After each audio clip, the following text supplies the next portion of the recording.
Hey everyone, welcome back. So today I'm going to be swatching lip products that I've been wanting to for a while. This is Alternative Cereals Lip Potions, and these, I got two shades. Zero Nudie Apricot, which is a new shade that came out this year, and then number 1. Starting by the packaging, it's really small and petite. So it has this potion-like packaging. Pretty simple and classic Korean lip brush. It has a round tip. Tapers from the bottom up. The rubber stop for the brush is actually quite nice. It doesn't have a click sound or limit. You can tighten it as much as you like. It's also marketed as a lip, eye, and cheek product.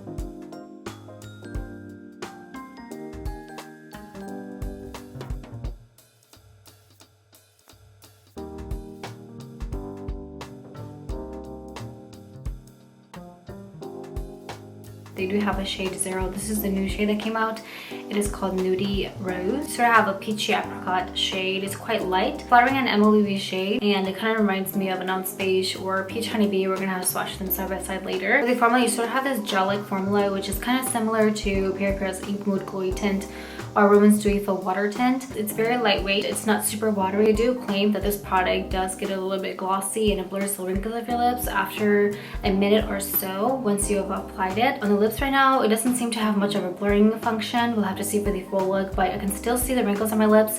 However, it does have a very beautiful glazed, like glossy finish, very candy-like gloss finish. Gives a nice juicy pout. The gloss does reflect pretty good on different angles of the lips. However, it has a nice even application. The only downside is up close, you'll be able to see a little bit of build-up in the inner corner of your lips where the wrinkles of your lips are. I can't really see it when you're in talking distance with someone, but up close, looking in the mirror, you'll be able to see a little bit of that build-up. So you definitely do want to prep your lips well beforehand.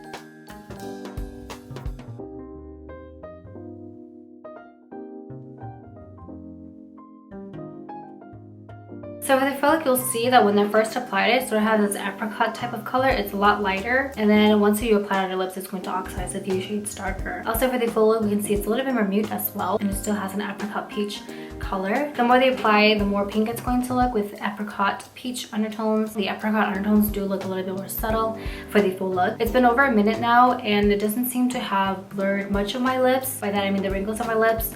So you will be able to see the wrinkles of your lips quite well. However, it does have a nice glistening gloss finish. Looks really good on the Cupid's bow. Really nice to highlight areas of your lips that you want. Moisturizing as well. It does feel a little bit more thick now that we've applied more layers. Also, it did get a little bit stringy, so just blot out any excess product and you should be okay. Again, it does have a nice even application, but again, you'll be able to see a little bit of build up around the wrinkles of your lips, especially in the inner corner of your lips where excess product tends to build up. Also, there's not much of a scent to this. It's really mild, kind of a little bit similar to rom&nd for water tint. It barely has a smell. It does oxidize pretty dark, so it's not as light as you think it'd be. Really buildable shade and quite pigmented. Let's go ahead with the transfer test.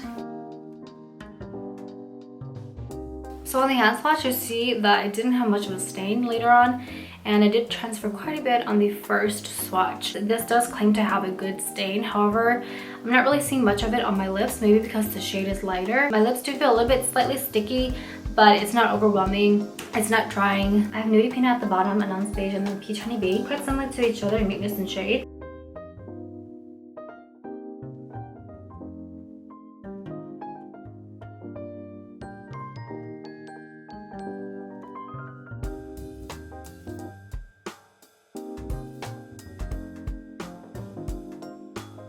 Next up, we have shade number 1, Baby Rose. This is a cool summer light shade, and it's a little bit similar to Zero Nudie Apricot. However, this is a cool tone shade, and it does have a little bit more of a baby pink color to it. There's not much apricot in it. And again, with these shades, when you first apply it, it is quite light, but once it settles on your lips, it's going to oxidize a little bit darker. Very classic cool pink color. It's not too bright or vibrant.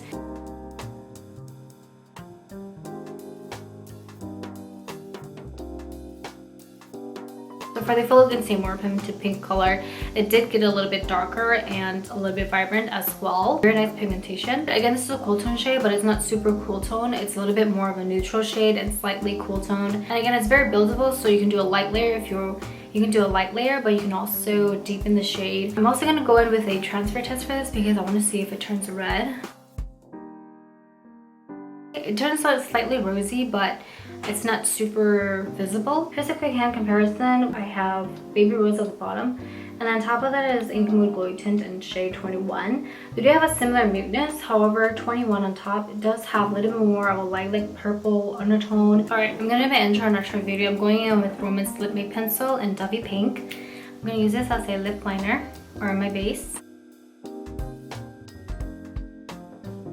And I'm gonna go to Baby Rose.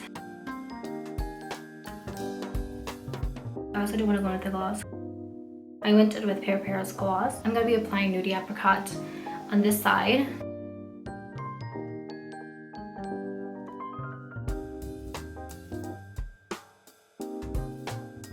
And on this side, I'm gonna be doing Baby Rose.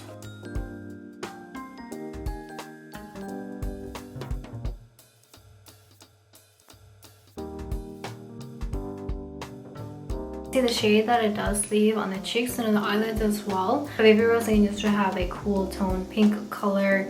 It's gonna give that very nice doe-like flush. For Nudie Apricot, it's a little bit more better for my skin tone. It looks a little bit more natural. Gives a nice pink beige type of color. Quite pigmented on the eyelids as well. You just need a small layer. For some reason on the blush, maybe because you're using more product, you do need to add a few more layers. It does blend pretty well and doesn't really smudge your makeup. I really like the packaging of these. And something about the brush, when you click it, it has a very nice, like the rubber has a really nice grip when you close this. There's not much of a stain. It's going to have buildup or excess product. It's gonna get a little bit stringy, but just blot it and you should be okay. It does have a really nice satin-like gloss finish. Other than that, there's definitely a lot more alternatives that is more affordable, like Peripera's Inkmood Glowy Tint or rom&nd Beautiful Water Tint.